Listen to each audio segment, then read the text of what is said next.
ברוכות הבאות. You want to maybe sit on the couch? I don't like the AC. You don't like the AC? Why? You feel? You sure? Okay. There's a really good chair over here. Okay. ברוכות הבאות. Thank you so much for coming to our Tisha B'Av classes, to the classes, and to all those who are following, whether logging on, whether to our site on allsara.com or on Torah Anytime or any YouTube follower and subscriber. We appreciate your dedication to the learning of Torah.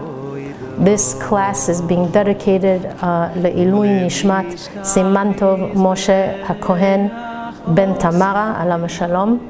May his family have nechama, experience it together with all of Klal Yisrael. Yirmiyah Navi Alav Shalom stated, Avar Katsir, the harvest has passed. Kala Kaitz, summer has ended. Va'anachnu lo noshanu, but we have not been saved yet. Once again, we find ourselves fasting and memorializing another Tisha B'Av. Here we are yet again, and if we're here again, we haven't merited a redemption, a Geulah. Now there are 45 kinot, 45 sad poems that we read during the course of Tisha B'Av. We read the kinot as a way of expressing the past persecutions that we've endured throughout our history, as well as a means of mourning the destruction of the Bet HaMikdash. All the kinot reflect the theme of tragedy and loss. Many people, by the way, have a hard time connecting to the kinot, primarily because they're a little difficult to understand, because they were written almost 1,000 years ago, and in an extremely poetic style that's hard for even a person who speaks Hebrew fluently to understand. Now, the author of the kinot was Rabbi Elazar HaKlir, alav shalom, who was a very talented poet that we know very little about. In addition to Rabbi Elazar, Rabbi Yehuda Halevi, alav shalom, Shlomo ibn Gabirol, alav shalom, and the medieval Talmudist, the Maharam of Rottenburg, alav shalom, all contributed to the writings of the kinot. Now, these 45 kinot don't only discuss the destruction of the Bet HaMikdash, but they also commemorate the 5 tragic events that took place on the day that the first and second Bet HaMikdash were destroyed. 45 is a significant number because it's the gematria of the word Adam. Adam, Aleph, is 1, Dalet is 4, Mem is 40, right? So we've got 40 plus 4 is plus 1, 45. Adam. So perhaps the message of the kinot that calls out to us is that each member of Am Yisrael, each individual person, each Adam is supposed to be a resting place for Hashem. Rabbi Elazar Askari, alav shalom, in his Sefer Hasidim, he wanted to inspire us to create a resting place for Hashem based on the pasuk in Sefer Shmot, where Hashem commanded Bnei Israel to construct a sanctuary. What does the pasuk tell us? Ve'asu li mishkan ve'shachanti betocham, and they shall make for me a sanctuary, and I will dwell in their midst. Rabbi Askari took these sacred words and he wrote lyrics to a hymn that he composed that read the following. Betoch libi mishkan evne lezivo. In my heart I will build a sanctuary for God's light. Korban takriv lo nafshi hayechida. An offering will my lone spirit offer him. These words sound very familiar to us because based on Rabbi Askari's beautiful words, Rav Yitzchak Hutner, alav shalom, composed the lyrics and the melody of the famous song, Bilvavi Mishkan Evne. You know that song? In my heart I shall construct a tabernacle, Lehadar Kevoidai, for the glory of God's honor. Don't want you to hear these songs when you come Bezat Hashem to our event, the end of this month. And he writes, Uve Mishkan Mizbeach Akim, and in the tabernacle I shall erect an altar, Lekarne Hodo, to illuminate his glory. Ulener Tamid Ekachli, and the everlasting flame I should take for me. Et Esh Ha'akedah, the fire of the offering. Ulekorban Akriv Lo et Nafshi Hayechida, and I will bring forth my only soul as an offering to God. Maybe this is the reason behind the message of the kinot. We're just like the actual Bet Mikdash, each of us personally must recognize that we are in a state of churban. We're spiritually bereft and weak. Part of our Jewish identity and strength has been nichrav. It's been destroyed in this galut. Our entire Adam is in a state of devastation and needs repair. So by learning about the destruction of past and present, by recounting the losses and admitting the failures, maybe we could attempt to rebuild the Mikdash, to rebuild ourselves, and to rebuild properly and in the right place. And the kinot continue. Evchar lenafshi, I will choose for my soul, lehishtapech, to pour itself out in prayer, b'makom, in the place, asher ruach Elokim, that the prophetic spirit of God, shfucha al bechiraich, was poured out upon your chosen ones.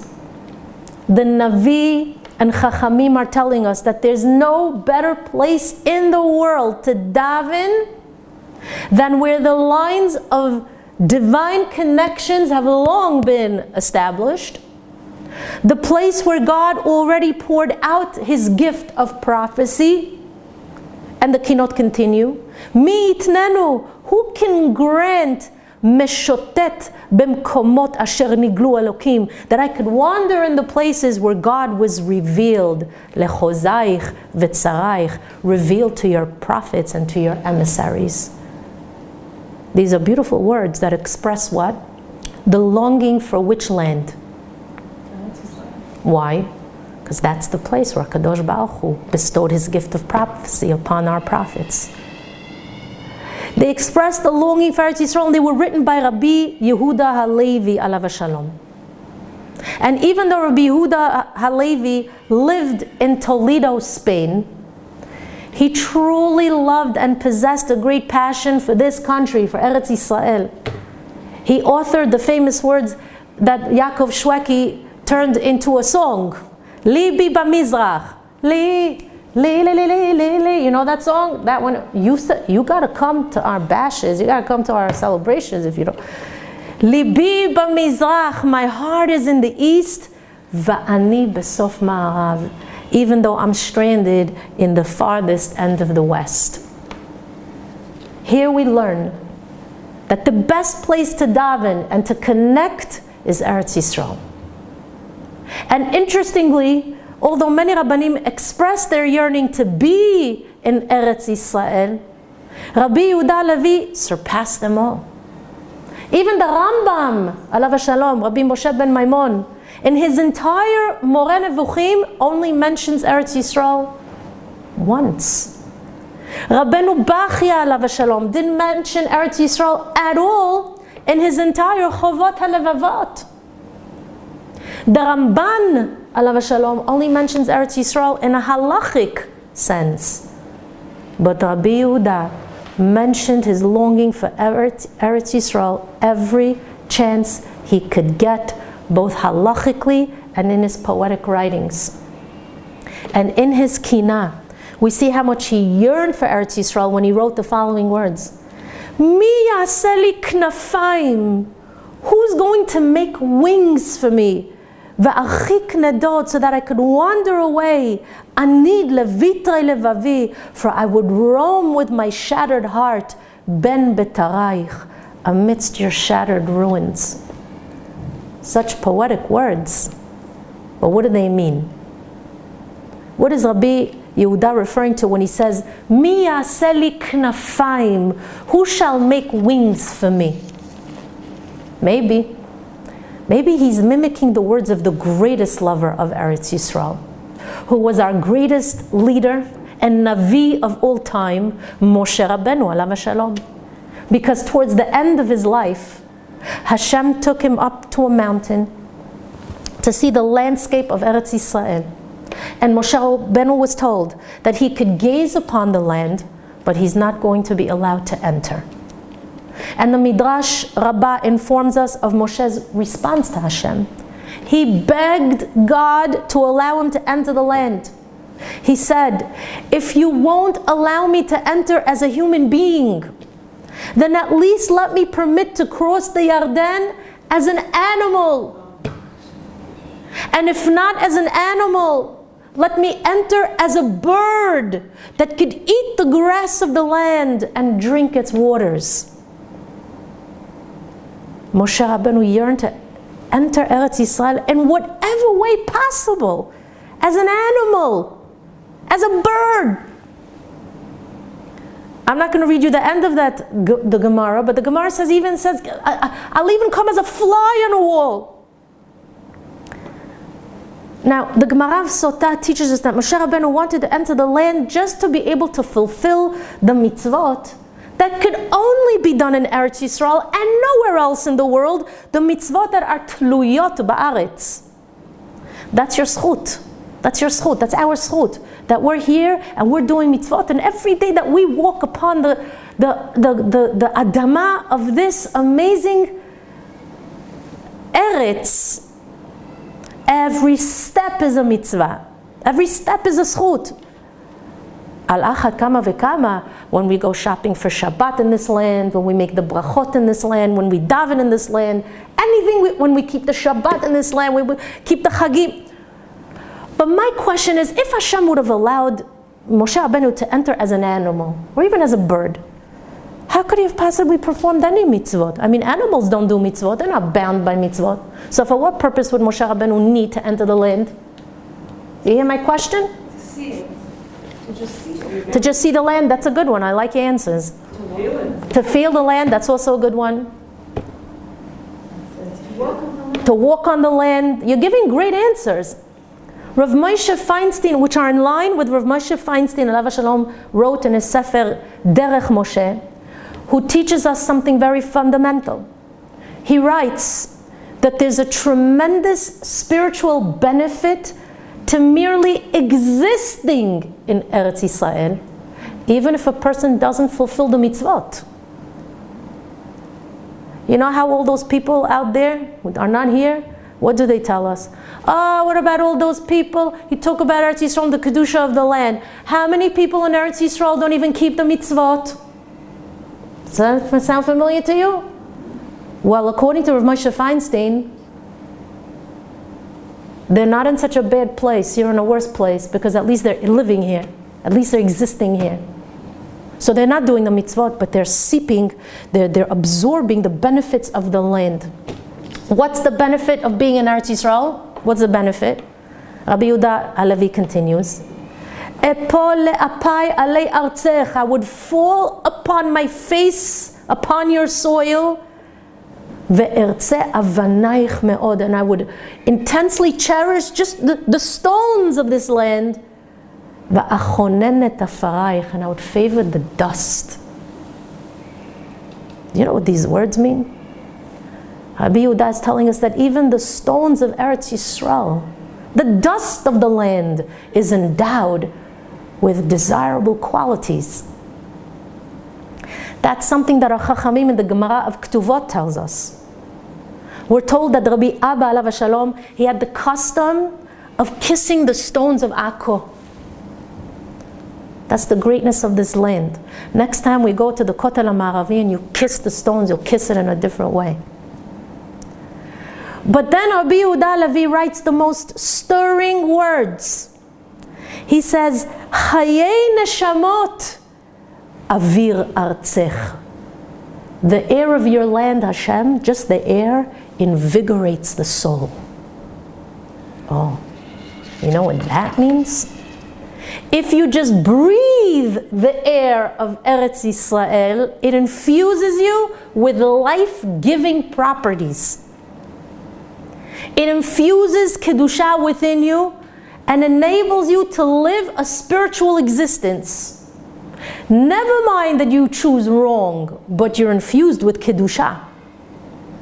And Rabbi Yehuda expands on this idea in a Sefer the Kuzari, where he writes that just like the body requires oxygen, the soul needs a delicate and refined spiritual air. When a person inhales the breath of the air in Eretz Yisrael, he's breathing in a spiritually potent substance. Did you know that? So now you know. The air makes you wise. Oh, very good. We're coming to that. As a matter of fact, the Holy Chida, alav shalom, his grandfather, Rabbi Avraham Azulai, alav shalom, who was a great Mekubal, wrote in his Sefer Chesed LaAvraham that the air of Eretz Yisrael is pure and it's primed for holiness and avodat Hashem. That's why the Shekhinah HaKdosha, God's holy presence, can only reside in the air of Eretz Yisrael and nowhere else in the world. And he points out, by the way, that the word avir, how do you spell avir? Aleph, Vav, Yud, Resh. Sorry, I forgot to make the signs, but it's comprised, that one word is comprised of the words Or, you've got the Aleph, Vav, Resh, Yud, Or, Yud, the light of Hashem. That means the avir, the air of Eretz Yisrael, contains the light of God. That's what the Gemara Baba Batra teaches us. That's what you were saying before. I'm sorry, remind me what your name is? Eileen. Eileen, right, Eileen. And remind me what you said, Esther, right? Esther. That's exactly what the Gemara Baba Batra teaches us. Avira de Eretz Yisrael machkim. The air of the Holy Land makes a person wiser. And that's because our very soul obtains the sustenance from the air that we breathe here, and it fills our being with holiness. I heard a lot of people, Chutz La'aretz, saying, you know what, the children of Eretz Yisrael, they seem smarter. So true. They seem like they're on a higher level. They are, and guess what? The things that we're teaching our children here in Eretz Yisrael, they way surpass, in terms of, I'm talking about Limudei Kodesh, what they're teaching the kids in Artzot HaBrit, sure. Anywhere else in the world. My next door neighbor, he's 7 years old. The things that he comes back with at the Shabbos table, I'm like, where are you learning this? He's like, in the school. I'm like, that's not what they're teaching second graders in Artzot HaBrit. It's incredible. So, in order to understand this incredible kinot concerning Eretz Yisrael and its significance vis-a-vis Tisha B'Av, we have to go back in time and analyze the very first Tisha B'Av in history. You see, when Hashem took us out of Mitzrayim, He didn't just save a bunch of people. He didn't just rescue a nation from slavery and torture. He was actually submitting Am Yisrael to a new process of creation. We were being given a completely new identity. That means we were being recreated. Yetziat Mitzrayim was the transformation from a slave-like existence into a new entity called Am Yisrael. And in order for our new souls to manifest properly, we'd have to be bound to Hashem's Torah and also to the Holy Land, to Eretz Yisrael. But what happened? The Meraglim, the spies, returned from their tour of Eretz Yisrael with the most terrible reports, and they frightened the rest of the people. Chachamim tell us that we shouldn't have believed them. Listen to these words, ladies. We shouldn't have taken what they said at face value, even though they were the leaders of Am Yisrael. You hear what I'm telling you? That's a very telling statement Chachamim say. The Maharal of Prague, alav shalom, actually writes in his Sefer Netzach Yisrael that when we blindly accepted our leaders' negative view of Eretz Yisrael as a fact, when we believed what they told us was undeniably true, when we allowed those leaders to dissuade us from entering the land and living here, listen to the Maharal's words, we dramatically altered our essential nature, the nature of the Jew, and we ripped, I'm just quoting you his words in English, he writes it in Lashon Kodesh, and we ripped Eretz Yisrael out of the core of our being. You hear these words?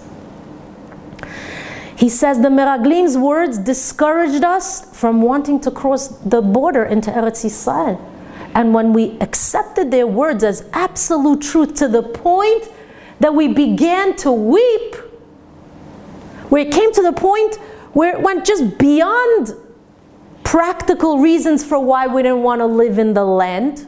Think about it, if we really truly wanted to be honest. Ultimately, we were so affected that the Maharal says that discouragement reached the very depths of our souls. And he says, who cries, Mi bochel liot ba'aretz? Who would cry just for the thought of living in Eretz Yisrael? He says, people who cry for being in Eretz Yisrael, they have a huge issue. It's this issue of being your core, your neshama is literally torn apart from your essence. And when that happened, says the Maharal, we severed our bond with Eretz Yisrael and lost the zechut to enter. That's why most of Bnei Yisrael perished in the galut, meaning in the galut of the desert, and were not given the opportunity to enter the land. They died in the desert together with their families during their 40-year travels through the Midbar. So the day that this entire fiasco occurred was the 9th of Av. So our mission and avodah on this day of Tisha B'Av is to relive the tragedies of 2,000 years outside our homeland and to try and forge a new bond with our neshama and Eretz Yisrael. We want to do this. And that new connection could be created through the expressions of longing and yearning to experience the majesty of Eretz Yisrael. So the objective of all the kinot is to reflect on the tragedies of the past that plagued our nation, to regain a new outlook of Eretz Yisrael, and to create a deep and meaningful feeling about the Holy Land so that it could once again be part of our spiritual composition. And one of the ways we could attach ourselves to this feeling is by speaking about one of the great heroes of the Jewish people in the last century, the great Klausenberger Rebbe, alav shalom, Harav Yekutiel Yehuda Halberstam. He was the Av Bet Din of Rudnik.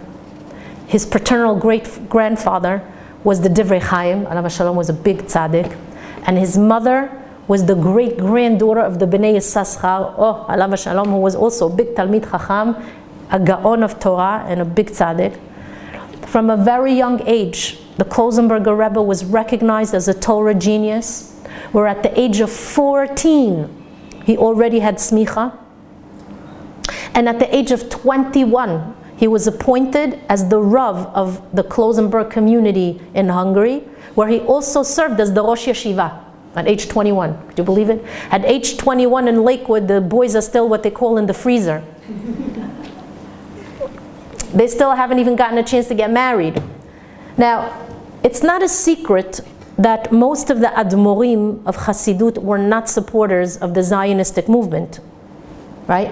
Hasidei Satmar and Tzanz, that's Klausenberg, they were completely opposed to moving to Eretz Yisrael and living under the auspices of a corrupt Zionist government whose resolve was to really convert the Jew and uproot his religious observance. That's what they wanted to do.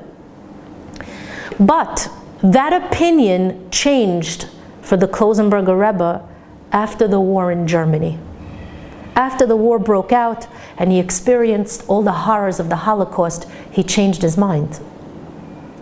The Rebbe was part of a labor force that was ordered by the Nazis to clear out the remains of the Warsaw Ghetto. And he was then sent to Auschwitz, where he survived one of many death marches. Now, I don't know if we could properly describe the cruelties that were perpetuated against these 6,000 Jews that were forced to march from Warsaw to Dachau. These poor Jews, you have to try to imagine this, had to walk for 70 miles at an extremely rapid pace.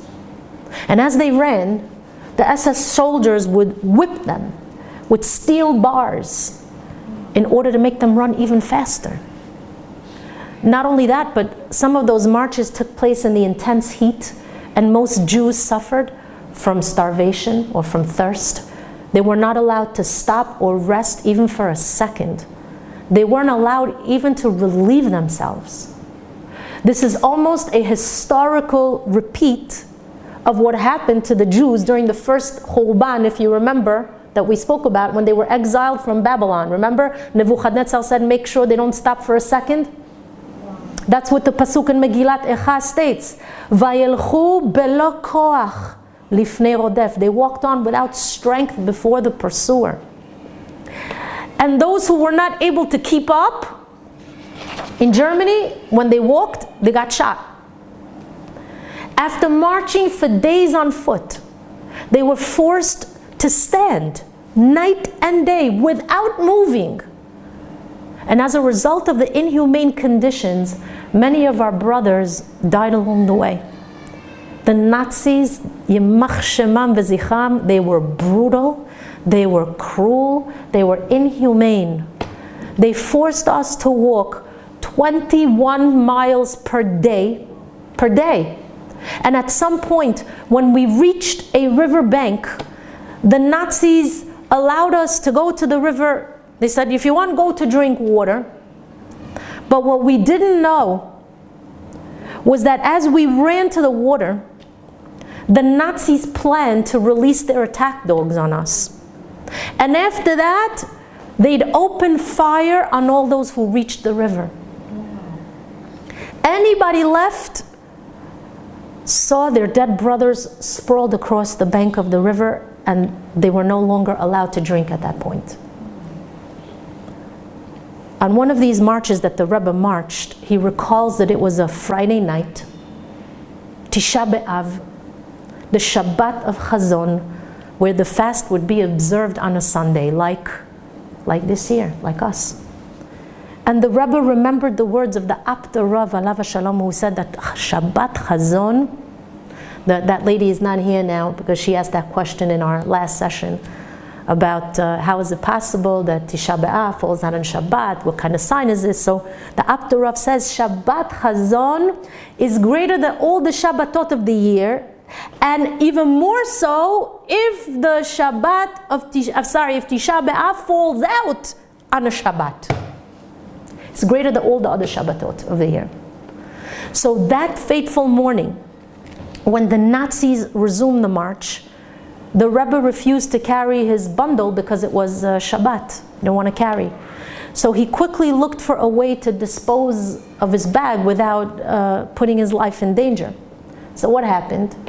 One of his loyal Talmidim grabbed his bag and he carried it himself, telling the Rebbe, it's better for one person to violate the Shabbat by carrying numerous bags than for many people to transgress the Shabbat by carrying their own bag. So he took it all on himself.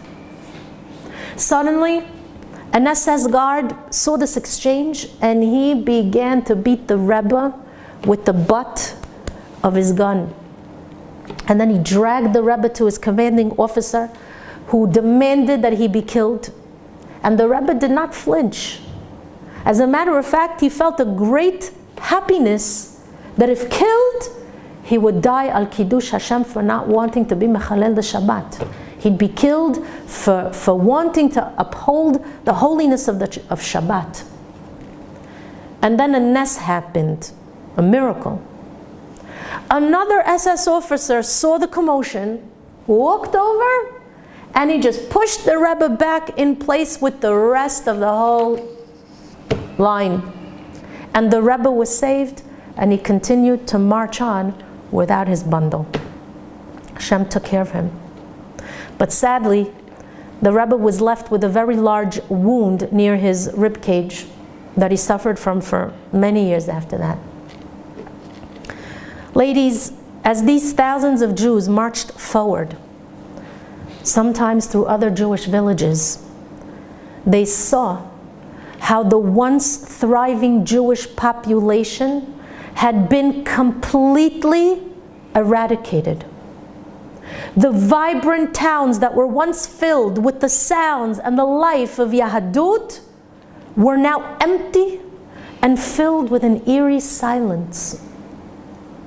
The Rebbe's own family, his wife and 11 children, were murdered by the Nazis, and they were not zoche to be buried in Eretz Yisrael along with the millions of Jews whose remains stayed in Germany. Now on that Sunday, which was the third day of the march, so they're now walking 63 miles, was the fast day of Tisha B'Av. Imagine trying to walk in fast in the heat of the day for 21 miles. Tisha B'Av was indeed the most dreadful day on our calendar. On this day, the torture and the killing had reached its peak. From the morning, the Nazis intensified their beatings using wooden clubs and steel bars. More Jews died on that Tisha B'Av than any other day of that death march. And their corpses were left on the road without burial. As you could imagine, anyone left at that point was a mere skeleton covered in dust. And as they continued their march, the Rebbe walked barefoot because it was Tisha B'Av. He didn't want to be wearing any leather shoes. And he recited by heart the various psukim from Megillat Echa and from the kinot. When the SS officers saw him, they pulled him out of the line and they forced him to walk on the side of the road, which was full of gravel and broken glass. Could you imagine the pain that the Rebbe felt? So he did something daring. He bent down and he rolled into a ditch on the side of the road, hoping not to be detected. And then when the large procession of prisoners almost passed him, one of the Nazis saw him, shouted at him, aimed his gun at him, and pulled the trigger. The bullet struck the Rebbe in the arm. The Rebbe was bleeding, he was in pain, and he had to make a quick calculation. If the Nazis are going to see him wounded, what's likely to happen? I'm going to shoot him, I'm going to kill him, end his life. So he pulled some wet leaves off a nearby tree and he bandaged his arm quickly and he hurried back to join his fellow Jews. Years later, on July 29th, 1980, the Klausenberger Rebbe laid the cornerstone of the Tzanz Laniado Hospital in Netanya. And that auspicious occasion, he addressed a very large crowd and he told them about the death march and how he was wounded by an SS officer's bullet. And he shared with them that at that moment, he told Hashem that if he survives the war, he's going to establish a medical facility for Jews. And he fulfilled his promise with the Tzanz Laniado hospital that he founded in Netanya. Now, of the 6,000 Jews who marched, only 2,000 made it to Dachau on that march. And it was during this intense time period, a time of tragedy and horror, that the Rebbe gained a new perspective concerning Eretz Yisrael. And he promised Hashem that if he survives the Nazi inferno, he's going to make his way to the Holy Land. And interestingly, when the Rebbe finally left Germany, he first headed to America. So, surprised by this, one of his Talmidim expressed his disappointment. He says, Rebbe, I'm disappointed that the first place you're emigrating to is the United States instead of Eretz Yisrael. What did the Rebbe answer him? The Rebbe said, he needs to travel through America in order to arrive in Eretz Yisrael. And he made it clear that he had certain tikkunim that needed to be done there. Eventually he ended up here. Didn't take too long, don't worry. It's not like he was there for years and years and years and years and no.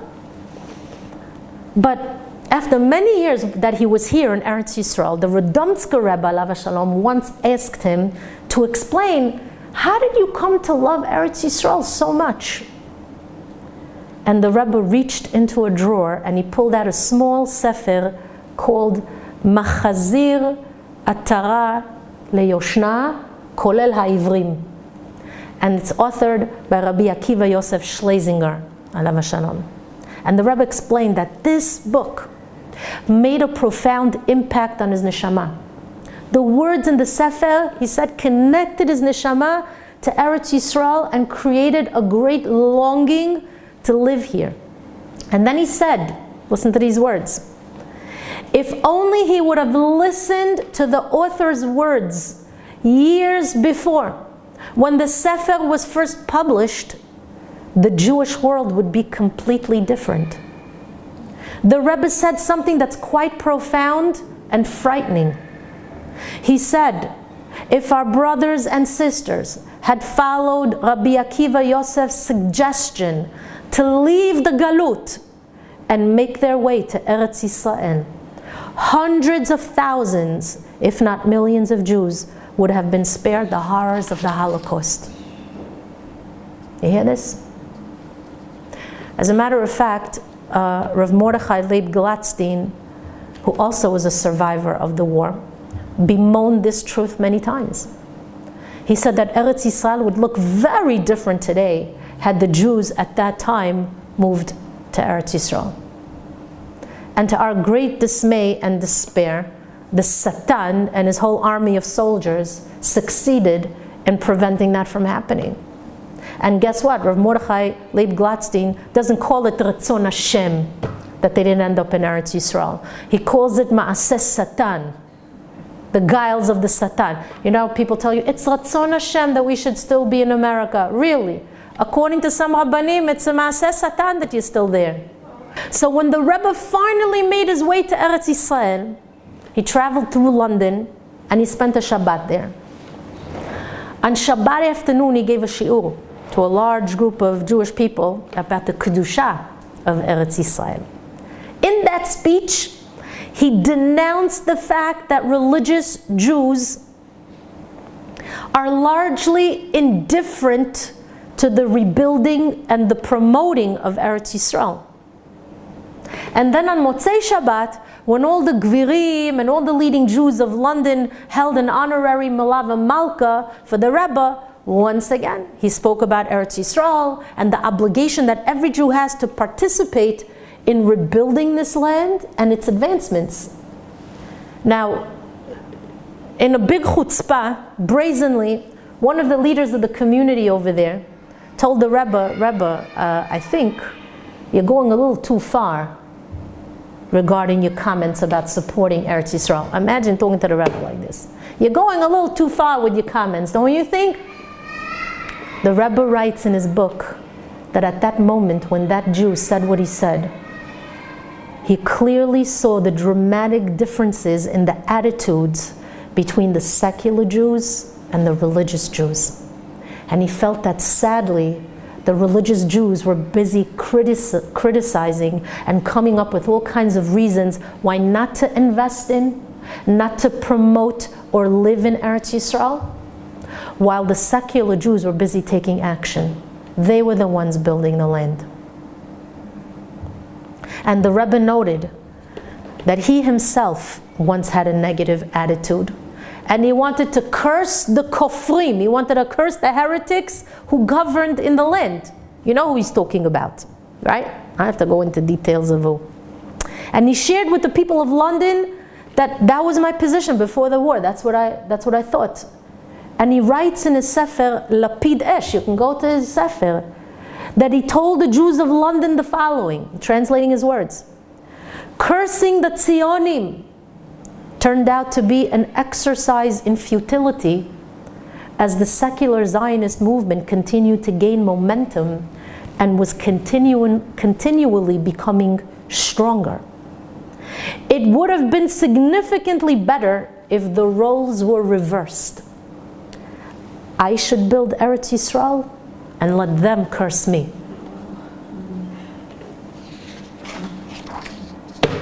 And then he said, we will no longer stand on the side and criticize while they govern. We must take action to build. The Rebbe's position was that if there were enough religious Jews in the land, supporting the land, living in the land, investing in the land, promoting the land, the spiritual landscape of Eretz Yisrael would look different. The Rebbe even met and engaged in many discussions with the leaders of the state. And on one such occasion, Ben Gurion asked the Rebbe what the state of Israel meant to him and how he envisioned the future of Eretz Yisrael. And the Rebbe said to him these words: in the worst case scenario, I envision an environment where I could leave my house on Shabbat morning, proud to be a Jew, proudly wearing my shtramel, confident and without fear of persecution or mockery. And Ben Gurion didn't understand. He asked the Rebbe, if that's the worst case scenario, what's the best case scenario? And the Rebbe smiled and he said, the best case scenario is if you'd also be wearing a shtram. So going back to the kinot, all 45 of them are actually a culmination of the entire purpose and objective of the kinot. They represent what we're truly supposed to learn from the galut, what we really need to gather from the bitter years of suffering. And according to many chachamim, we need to learn, what do we need to learn? That the origin of the galut was Am Yisrael's inappropriate weeping and mourning over living in this land, thereby ripping it out of their psyche and their reality. So in order to enable the Geulah, we have to reverse this pattern of thinking and that attitude. We need to make Eretz Yisrael the integral part of our lives and not the by the way, not our vacation spot, not the place we'll one day hope to retire to, not the place that we imagine, oh, when Mashiach comes, we'll come with all the rest of the kibbutz galuyot. Not the place that we use as a financial investment while we're enjoying our nice big homes in the galut. No, no, no. Eretz Yisrael has to be the focus of our lives. We need to show the Ribono Shel Olam that we are indeed yearning and pining for Tzion. We need to recapture and genuinely feel that unbridled love for Eretz Yisrael. And we could draw that inspiration from the Klausenberger Rebbe and the words that he uttered when his plane took off from London and he knew that he was now journeying to Eretz Yisrael for the first time. Tears streamed down his face, and his body began to tremble as he recited the words from the kinot. I'll read you the words that he was crying over. Tzion, halot tishali. Tzion, will you not inquire? Tzion, ateret tzvi. You are the most desirable crown. Tzion, yedidut yedid. You are the beloved's beloved. Tzion, tzfirat pe'er. You are the crown of splendor. And through the recitation of this kinot, the Rebbe was making it perfectly clear. Our objective when we recite the kinot is to reconnect with Eretz Yisrael, because we need to rectify the terrible mistake that put us into the galut in the first place. So one day, the Rebbe received a letter from one of his talmidim asking him if he should make aliyah and move his entire family to Eretz Yisrael. It's not such a simple feat. And the Rebbe answered him as follows. The Torah tells us in Sefer Devarim, Bo'u ureshu et haaretz. Come and inherit the land. We need only come. We just need to physically arrive in Eretz Yisrael, and then we'll be blessed to inherit Eretz Yisrael. Just as Am Yisrael accepted the Torah without calculations, justifications, or defenses, just as they uttered the words Na'aseh v'nishma, moving to Eretz Yisrael should also be a choice that you make without hesitation and without cheshbonot. That was his answer. This is not the answer that some Jews are getting in the Golah. These were his words. He often told people that when Yehoshua ben Nun, alav shalom, conquered Eretz Yisrael, listen to this, it's very good, he's good, he chapped well. Yeshua had to vanquish many umot that were here. But one of the people, one of the kings that he had to vanquish was the king of Heshbon. Says the Rebbe, arriving in Eretz Yisrael can be achieved only when you conquer the Heshbon. That means when you overcome all your calculations and all the Heshbonot that you make that prevent you from finally making your way to Eretz Yisrael. You have too many Heshbonot. And therefore you have to develop an unbridled love for Eretz Yisrael, and it should be such that he says it should become an ahava shemelkalkelet et hashura, a love that conquers all, that you don't even see straight, you just want to go. In the summer of 1967, the old city of Yerushalayim was liberated, and Jews were finally able to return and daven at the remnants of the holiest places. On the first night of Slichot, the Rebbe delivered a very powerful and moving speech.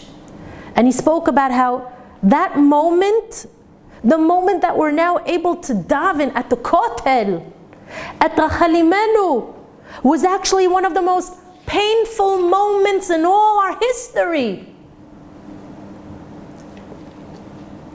How could he say that? And then he told a story about a king whose son behaved in a terrible way. His actions were so despicable that the king had no choice but to banish him, sending him far away from the palace. Many years passed, and the prince was suffering in this distant part of the country, wishing he could just come home. The king eventually sent word informing his son that he could come back, but to a ruin that was distant from his home. But to enter the palace and to see his father, the king, he wouldn't be allowed. This, said the Klausenberger Rebbe, is the intense pain that we feel when we stand at the Kotel. We're allowed to come close, but we cannot come home. That's what the Rebbe felt. Such was his love for the land, for Yerushalayim, for the Kohen, and for the Bet HaMikdash. And that's what we have to try to accomplish when we're reciting the kinot. When we cried on that very first Tisha B'Av, we cut Eretz Yisrael out of our reality. We mourned over living in Eretz Yisrael. We cried. And the repercussion was that Eretz Yisrael would no longer be part of our destiny for 2,000 years. But when we truly yearn for the land, when we cry for Tzion, we once again make Eretz Yisrael part of our reality. And then Be'ezrat Hashem, it will once again, Tzion will become part of our national reality, and that's when we'll see the true destiny of the Jewish people come to fruition. I'm going to end with this thought. The message that we need to convey to our fellow brothers and sisters and the future generations, it's very important, that message. How do we properly convey the agony of destruction and the glory of our continuous survival? In a very sad poll that was taken 10 years ago, American Jews were asked the following question: what do you believe most defines the meaning of being Jewish? Amazingly, the answer that topped the list at 73% was what? I wish. What most defines the meaning of being Jewish? 73% said, remembering the Holocaust.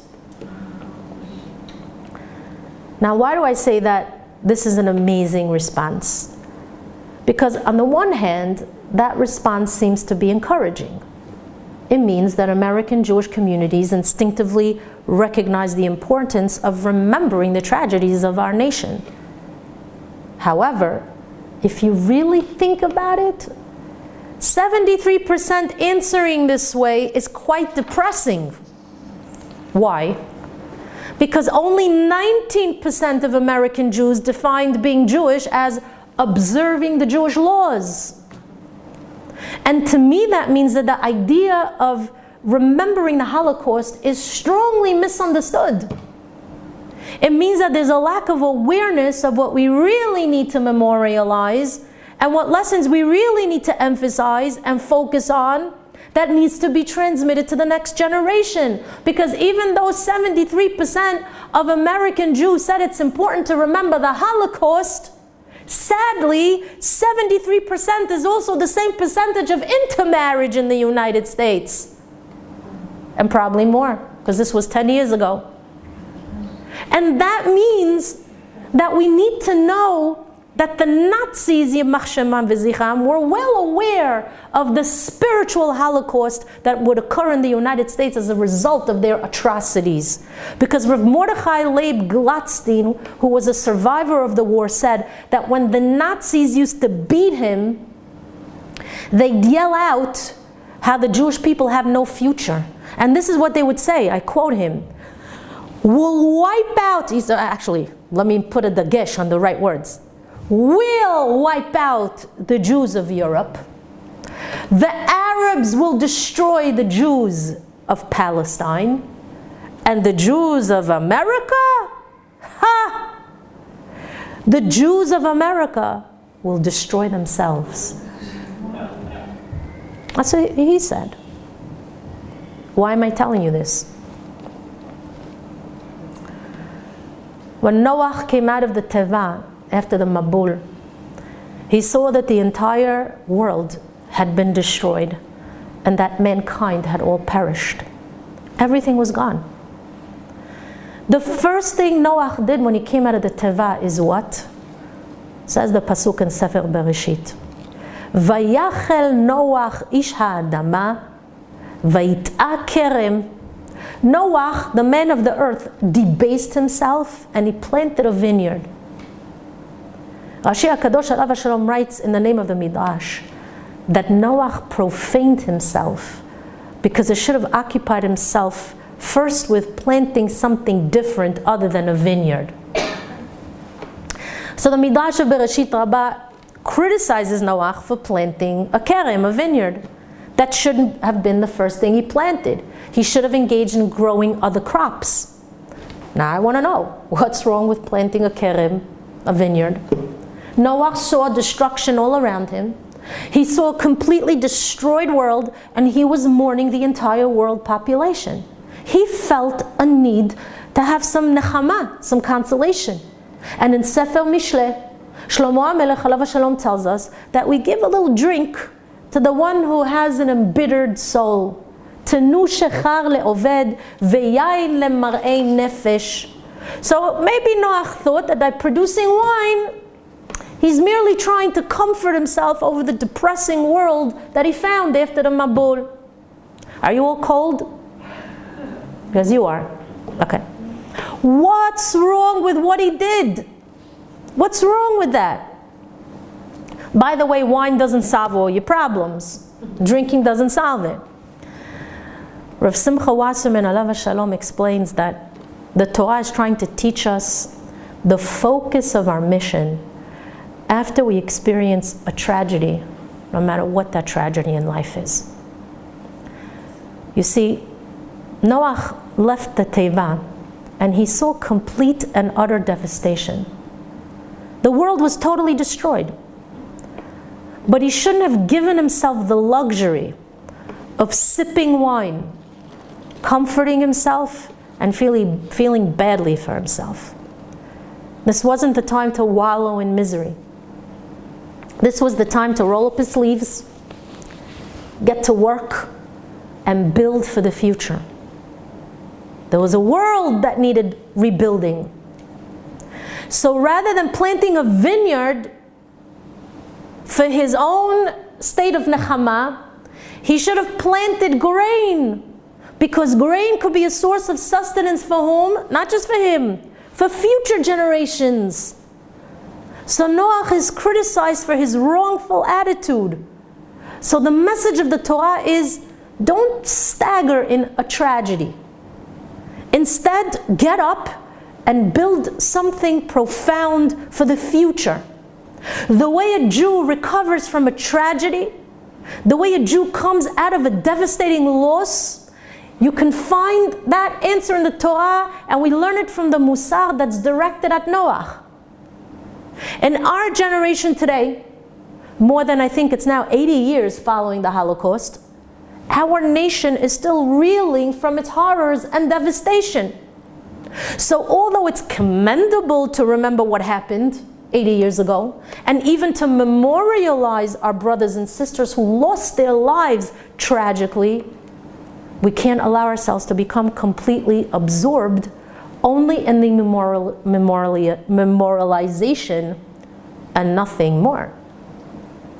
We need to take action, and we need to use our energies to build the future of Am Yisrael. We need to use our kochot to help strengthen, revitalize, energize, and rebuild Yahadut. We have to be moser nefesh for Yahadut. So you know what the proper way of commemorating the tragedy of the Holocaust and any other tragedy that befell our people in history is? I'll read you the words. Because Rav Mordechai Leib Gladstein said these words. Listen to what he said. How can we show respect and honor the memories of those Kedoshim? I'm reading you his words. We follow the path of Rabbi Yochanan ben Zakkai alav hashalom, who while mourning the imminent destruction of the Bet HaMikdash, which he predicted, clandestinely left Yerushalayim to meet General Vespasian, right, Rabbi Yochanan ben Zakkai. He attempted to secure the future of the Jewish people by asking him to spare Yavne and its scholars. Yavne v'chochmeha. That's how we survive and honor the memory of the Kedoshim. We too have to dedicate ourselves to build the Mikdash Me'at, the yeshivot, the Batei Midrashim, the Bet Yaakovs, and the learning centers. This is a learning center where you are right now. You're sitting in a Torah learning center. These are the words of the Rabbanim. And after the war ended, Rav Mordechai Leib Gladstein was interviewed by the secular media, who asked him, after being an eyewitness to the brutality of the Germans, after seeing with your own eyes the devastation of your people, the mass murder of your brothers and sisters, did you at any point lose faith in your God or in the promise of your Torah? This was Rav Gladstein's answer. Listen to what he answered this goy.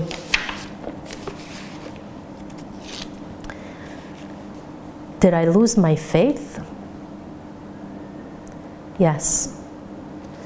I lost faith. I lost faith in mankind. I lost faith in humanity. Because how could human beings become animals and barbarians? How could a civilized society like Germany shed their conscience? How could the United States of America and other democratic countries look the other way, stick their heads in the sand, and ignore what was happening to the Jewish people in Europe? So yes, I lost faith in man. But never for a moment did I lose faith in my God or in the Torah. My faith in God only became stronger. A Jew never loses faith. Wow. Who could understand the deep-rooted emunah of these great men? There are no words that can capture their greatness and the magnitude of their faith. And so what we need to learn and empower the next generation with is what it truly means to be Jewish. It's not just about remembering the Holocaust. A Jew never loses faith, and he never gives up in any situation. That's the message of Tisha B'Av.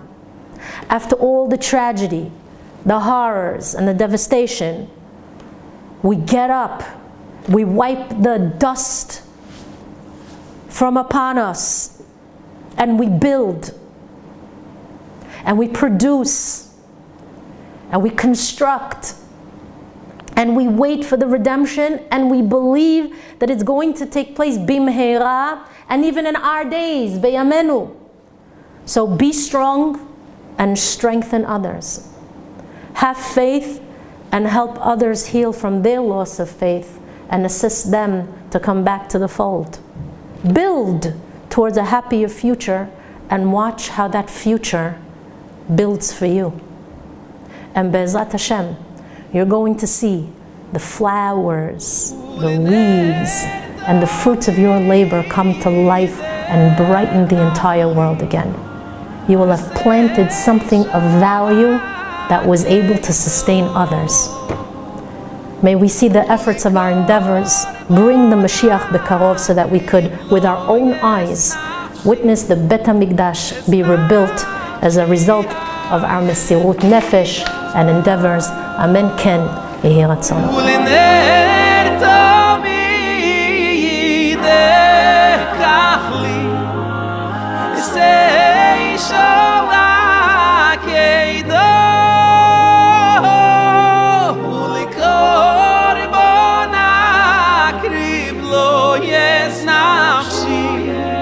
Es nafshi hayechido v'ishkan evne lahadak yevoido yo yo yo yo yo yo v'ishkan mizbeachos yo yo yo yo l'karnei hoido Ulener tomi de kachli esei shakeido ulekorbona